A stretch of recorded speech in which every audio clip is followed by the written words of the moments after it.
I'd love to introduce my dear friend, colleague from Jordan, Mr. Adel Amin. He's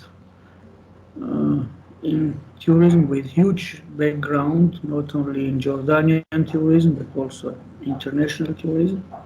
Uh, I want just to say that he is in love with Armenia. Good. He already has done a lot for us, for Armenia, and we are in contact with Jordan Tourism Association with his help. And I have another chance to have an interview, uh, which was already transmitted to Jordanian market about our federation and Armenia as a tourism destination. And now we have also very good and promising plans to promote Armenia not only in Jordanian market. And Mr. Amin, now we are with our dear friends, colleagues from Armenian Tourism Federation, Armenian tourism patriots, and not only tourism patriots, but just patriots here. So, please, floor is yours. Thank you very much, sir, and good evening, Barrierico, Masa al Khair, as we say in Arabic, and I hope that you all hear me well.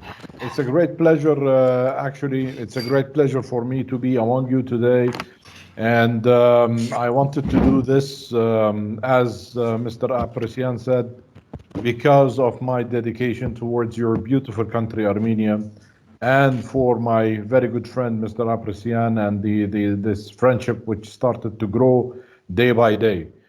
So restarting tourism webinar organized by the Armenian Tourism Federation. As we said, the topics will be travel and tourism trends post COVID-19 and potential markets to look into for Armenia as inbound tourism, and the Hashemite Kingdom of Jordan, a potential destination for inbound and outbound markets. In accordance to the changing trends, we will have to change our product to match them. DMCs should look into their offerings. Programs should change. And we have to be quite aggressive since we are all looking at the same traveler.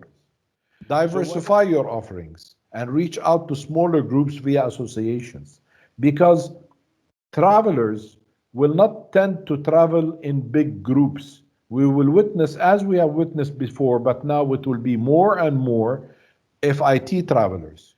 I believe that business travel will take more time to recover, especially in the business groups. And when I talk about business groups, we're talking about mice business, which comes in big groups. Smaller mice groups could still come, but big conferences, exhibitions, events, all of these things, I think it will take time, especially when we talk about conferences now with the digital, as we are doing today. Zoom and all of these other technologies will replace that unless it's a necessity to be there in person.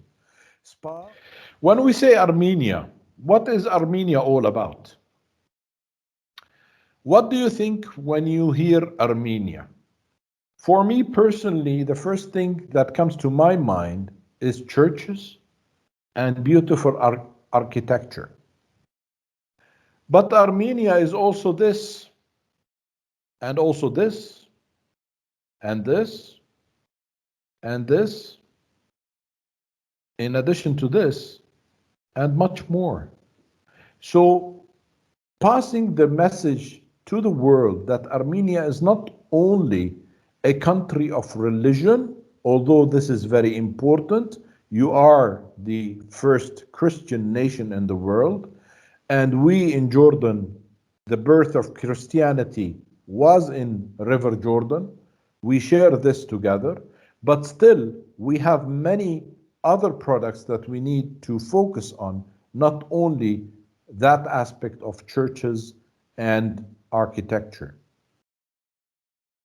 If we look at the arrivals, I wanted to include some figures. Just to look at the comparison, and this is from your official data for 2019, whether it's total arrivals or tourist arrivals. For total arrivals, if we look at the arrivals from main feeder markets to Armenia, the top 10, for instance, are Russia, Georgia, Iran, USA, Kazakhstan, and you can put a full stop here and then the rest continues. That's why diversity in markets is extremely important. And your country has a huge potential to attract more and more tourists from other destinations, which are just around the corner, as they say. Let's look at a little bit of the analysis. We see that 34% of the total arrivals comes from 5 countries, which are, as mentioned, Russia, Georgia, Iran, USA, and Kazakhstan. As we mentioned, that the diversity of the markets is extremely important. If we make a very quick SWOT analysis, and this is from my point of view concerning Armenia, what are your strengths? What are your weaknesses, opportunities, and threats? God forbid. And the inconsistent exposure and awareness, and here I mean marketing. If there is no consistency in marketing, consistency in market knowledge, consistency in exposure, you will keep on having the yo-yo effect. Potential markets to look into. When we're looking into the potential markets, we have to take the following into consideration. The latest trends and the behavior of the target customers, needs and wants. We have to look into connectivity and the flights. Which flights and connectivity is available to Armenia? And if there is no flights, what's the alternative? And I wanted to give you an example on the countries they travel most to. Mostly they go to Turkey. They go to Georgia. And some go to Cyprus. And I have put Armenia. How to communicate with those people? As we said, digital is king.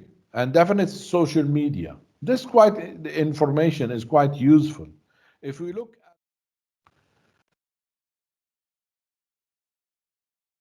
at... Let's go. So, you say you've got a bucket list. You say you'd love to see the world wonders. You always talk about this fairy tale road trip that you'll do one day. You dream about diving deep into another culture, another people. Or how about diving deep into the world underwater and flying above it? You always say you want to go rock climbing, not indoor, the real thing. You always say you want to explore the world's ancient civilizations.